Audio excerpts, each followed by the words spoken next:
নমস্কার বন্ধুরা, বিদিশাস blogs and bytes চ্যানেলে আপনাদের সকলকে স্বাগত।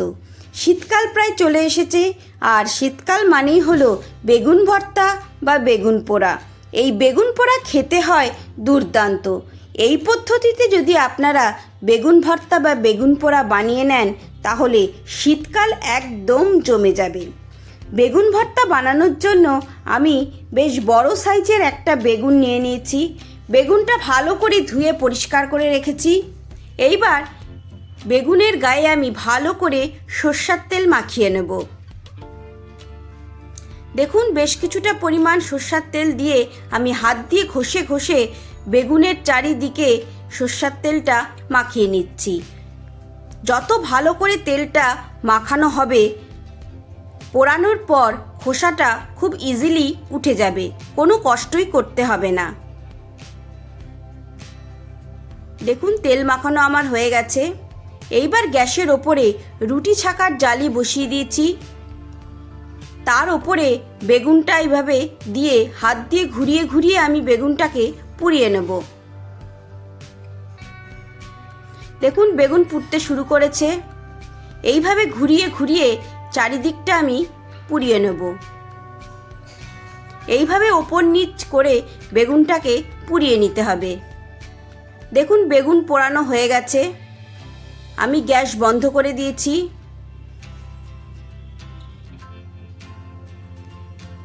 বেগুনের গা থেকে দেখুন কি সুন্দর খোসাগুলো নিজের থেকেই ছেড়ে গেছে।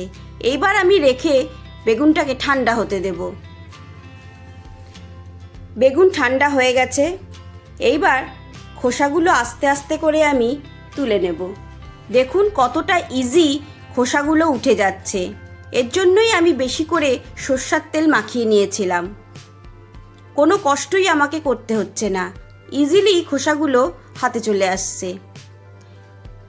এইভাবে আমি খোসাগুলো সব ছাড়িয়ে নেব।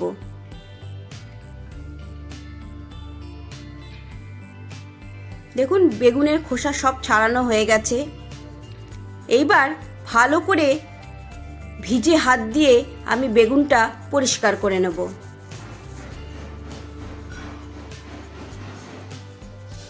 দেখুন, বেগুন পরিষ্কার করে নিয়েছি। এইবার ছুরি দিয়ে গোড়াটা কেটে নেব।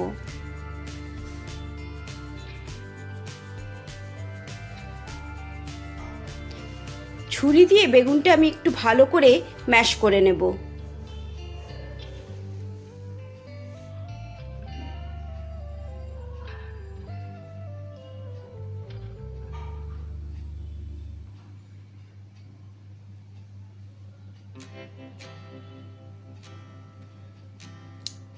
কড়াই বসিয়ে দিয়েছি। কড়াইতে দিয়ে দিলাম 3 চামচ মতো সর্ষের তেল। তেলটা একটু গরম হয়ে গেলে দিয়ে দেবো 1/2 চামচ কালো জিরে, আর দেবো একটা শুকনো লঙ্কা ফোড়ন। ফোড়নটা একটু নাড়াচাড়া করে নিয়ে দিয়ে দিচ্ছি 3টে রসুন কুচি। রসুনটা ভালো করে ফ্রাই করে নিতে হবে, যাতে কোনো কাঁচা গন্ধ না থাকে। দিয়ে দিলাম 2টো ছোট সাইজের পেঁয়াজ কুচি। পেঁয়াজটাও রসুনের সাথে ভালো করে ফ্রাই করে নেব।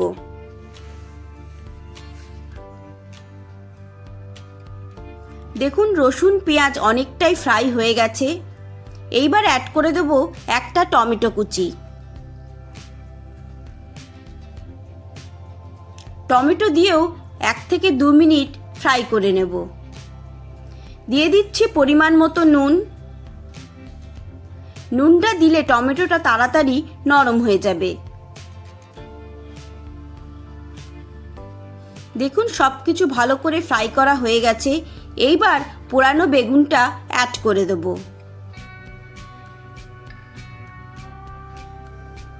বেগুন দিয়েও 5 থেকে 6 মিনিট আমি ভালো করে ফ্রাই করব।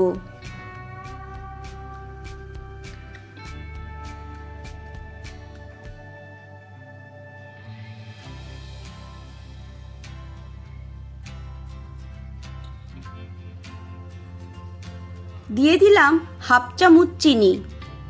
আবারও একটু ভালো করে ফ্রাই করে নেব।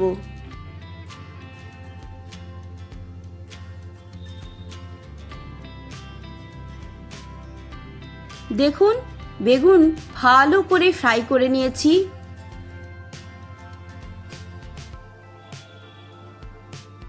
এইবার দিয়ে দেবো কিছুটা ধনেপাতা কুচি আর দেব কাঁচা লঙ্কা কুচি। ঝালটা আপনারা যেমন খান সেই বুঝে ব্যবহার করবেন। আবারও 1 থেকে 2 মিনিট একটু ভালো করে ফ্রাই করে নেব। দেখুন বেগুন ভর্তা বা বেগুন পোড়া আমাদের একদম রেডি হয়ে গেছে। গরম ভাত দিয়ে রুটি দিয়ে যার সাথেই খাবেন একদম জমে যাবে। তাহলে বন্ধুরা, রেসিপিটা আপনাদের কেমন লাগলো অবশ্যই আমাকে কমেন্ট করে জানাবেন। ভালো লেগে থাকলে একটা লাইক করবেন, বন্ধু ফ্যামিলি মেম্বারদের সাথে শেয়ার করবেন।